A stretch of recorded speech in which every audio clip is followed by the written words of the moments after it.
ହାସ୍ୟରସ ପ୍ରେମିକ ଗୋପାଳ ଭାଣ୍ଡଙ୍କ ପ୍ରତ୍ୟେକ କଥାର ଛନ୍ଦରେ କୌତୂହଳ ପୂରି ରହିଥିଲା। ବହୁ କ୍ଷେତ୍ରରେ ଅନେକ ଲୋକ ଅସନ୍ତୁଷ୍ଟ ଓ ବିରକ୍ତ ହୋଇଯାଉଥିଲେ। ଏପରିକି ଅନେକ ପ୍ରିୟଜନମାନେ ଅପ୍ରିୟ ହୋଇଛନ୍ତି ଏବଂ ରାଜା କୃଷ୍ଣଚନ୍ଦ୍ର ମଧ୍ୟ ରାଗରେ ଦଣ୍ଡବିଧାନର ବ୍ୟବସ୍ଥା କରିଛନ୍ତି। ଦିନକର କଥା, ରାଜାଙ୍କର ସନ୍ତାନଟିଏ ଜନ୍ମ ହେବା ଆଗରୁ ରାଣୀ ପ୍ରାୟ କେଇଦିନ ଭୀଷଣ କଷ୍ଟ ଅନୁଭବ କରିଥିଲେ। ଅନେକ ବୈଦ୍ୟମାନେ ଆସି ଔଷଧ ଦେଲେ। ପୂଜା ପାର୍ବଣ ହେଲା। ସୌଭାଗ୍ୟକୁ ବହୁ କଷ୍ଟରେ ସୁନ୍ଦର ପୁତ୍ର ସନ୍ତାନଟିଏ ହେଲା। ରାଜା ରାଜଭବନରେ ଖୁବ୍ ସମାରୋହରେ ଆନନ୍ଦ ଉତ୍ସବ କରାଇଲେ। ଏସବୁ ଜାଣି ମଧ୍ୟ ଗୋପାଳ ଭାଣ୍ଡ ଅନୁପସ୍ଥିତ ଥିଲେ। ସେ ହୁଏତ କୌଣସି ଘରୋଇ କାମରେ ବ୍ୟସ୍ତ ଥିଲେ। ରାଜା ଖବର ପଠାଇଲେ। ଗୋପାଳ ତରବରରେ ରାଜସଭାରେ ପହଞ୍ଚି ରାଜାଙ୍କୁ ପ୍ରଣାମ ଓ ଅଭିବାଦନ କଲେ। ରାଜା ଦୁଃଖିତ ହୋଇ କହିଲେ, ତୁମେ କେଉଁଠି ଥିଲ ଗୋପାଳ? କି ଦୁଃଖରେ ମୁଁ ପଡ଼ିଥିଲି। ଦାରୁଣ ଯନ୍ତ୍ରଣାରେ ରାଣୀ ଛଟପଟ ହେଲେ। ଭଗବାନଙ୍କ କୃପାରୁ ପୁତ୍ର ସନ୍ତାନଟିଏ ହୋଇଛି। ଏତେ ଆନନ୍ଦ ଉତ୍ସବରେ ମଧ୍ୟ ତୁମେ ଆସିନ?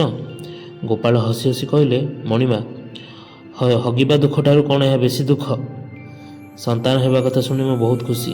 ମାନେ ଝାଡ଼ା ଫେରି ଆସିଲେ ଯେପରି ପରମ ଶାନ୍ତି ମିଳେ, ସେହିପରି ମୁଁ ଅପୂର୍ବ ଆନନ୍ଦ ହୋଇଛି। ପଣ୍ଡିତ ମଣ୍ଡଳୀ ପରିବେଷ୍ଟିତ ରାଜସଭାରେ ଗୋପାଳଙ୍କର ନିହାତି ମୂର୍ଖାମି କଥାରେ ରାଜା ଟିକେ ଅସନ୍ତୁଷ୍ଟ ହେଲେ। ଗୋପାଳ ଗୋଟାଏ ନଗଣ୍ୟ ବାରିକ। ସେବାଗରେ ମଧ୍ୟ କଥା କହି ଶିଖିନି। ପଣ୍ଡିତମାନେ ଏହିପରି ପରିହାସ କଲେ। ଏଥିରେ ରାଜା ଅପମାନିତ ହୋଇ ଗୋପାଳଙ୍କୁ ମନା କଲେ ରାଜସଭାକୁ ଆସିବା ପାଇଁ। ଗୋପାଳ ବିଚଳିତ ନ ହୋଇ ଚାଲିଗଲେ। ପ୍ରାୟ କେଇଦିନ ସଭାକୁ ଗଲେ ନାହିଁ, କିନ୍ତୁ ମଝିରେ ମଝିରେ ଯାଇ ରାଣୀଙ୍କୁ ଦେଖା କରନ୍ତି। ନବରରେ ରାଜାକୁ ମଧ୍ୟ ଦେଖା କରନ୍ତି। ରାଜା ରାଗରେ କଥା କହନ୍ତି ନାହିଁ। ଏମିତି କେତେଦିନ ପରେ ରାଜା ବାହାରିଲେ କେତେ ଜମିଦାରୀ ତାଲୁକା ବୁଲି ଦେଖିବାକୁ।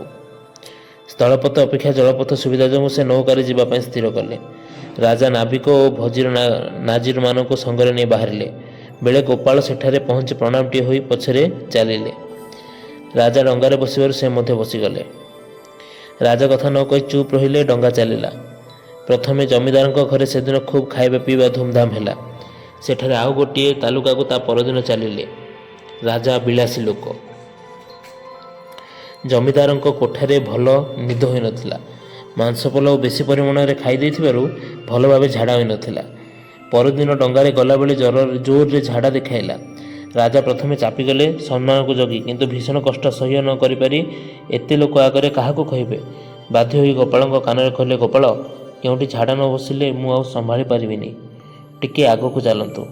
କିଛି କ୍ଷଣ ପରେ ରାଜାଙ୍କ ଲୁଗାପଟାରେ ହେବାରେ ଲାଗିଲା। ରାଜା କହିଲେ, ଗୋପାଳ, ମୁଁ ଆଉ ପାରୁନି। ଆଉ ଟିକିଏ ଆଗକୁ ଚାଲନ୍ତୁ।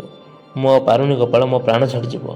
ଗୋପାଳ ଚାହିଁଲେ। ରାଜାଙ୍କର ମୁହଁ ବିଷଣ୍ଣ ଦେଖାଉଛି ଏବଂ ଦାରୁଣ ଯନ୍ତ୍ରଣାରେ ଅସ୍ପଷ୍ଟ ରେଖା ଫୁଟି ଉଠିଛି। ସେ ନାଉରିକି କହିଲେ ନା କୂଳକୁ ଲଗାଇବାକୁ। ରାଜାଙ୍କୁ ଓହ୍ଲାଇ ଦେଇ ଗୋପାଳ ଛତାଟିକୁ ଆଡୁଖା କରି ନଦୀ ହୁଡ଼ା ଉପରେ ବସିଲେ। ରାଜା ତାଙ୍କ ପଛରେ ଅଥୟ ହୋଇ ଝାଡ଼ା ବସି ସାରିବା ପରେ ସ୍ୱସ୍ତିର ନିଶ୍ୱାସ ମାରିଲେ। ନଦୀକୁ ଯାଇ ଶୌଚ ହୋଇ ସେ ପୋଷାକ ବଦଳାଇଲେ। ଅନ୍ୟ ପୋଷାକ ପିନ୍ଧି ସୁସ୍ଥ ଅନୁଭବ କରି ଡଙ୍ଗାରେ ବସିଲେ। ତାଙ୍କ ମୁଖମଣ୍ଡଳ ପ୍ରଫୁଲ୍ଲ ଦେଖାଗଲା। ପାଖରେ ଥିବା ସେବାକାରୀ ପୋଷାକଗୁଡ଼ିକୁ ସଫା କରି ଡଙ୍ଗାରେ ଆଣି ଶୁଖାଇଲେ। ଗୋପାଳ ମିଛରେ କହିଲେ ରାଜା କାଦୁଅରେ ପଡ଼ିଗଲେ ବୋଲି। ଡଙ୍ଗା ଚାଲିଲା। ଗୋପାଳ ନମ୍ର କଣ୍ଠରେ ପଚାରିଲେ, କ'ଣ ଭଲ ଲାଗିଲା ମଣିମା? ଟିକିଏ ଆଗରୁ ଆପଣ ଯେଉଁ କଷ୍ଟ ଅନୁଭବ କରୁଥିଲେ, ତାହା ପ୍ରସୂତିଠାରୁ କେଉଁ ଗୁଣରେ କମ୍?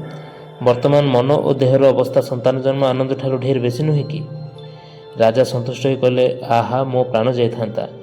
ମୋତେ ବଞ୍ଚେଇ ଦେଲ ଗୋପାଳ। ସତରେ ତମର ସେଦିନର କଥାଟିର ଗୁରୁତ୍ୱ ମୁଁ ଏବେ ବୁଝିପାରୁଛି। ତମର ସରଳ ଗାଉଁଲି କଥା ବହୁ ଉଚ୍ଚ କୋଟିର। ସେଦିନ ଖୁବ୍ ରାଗିଥିଲି।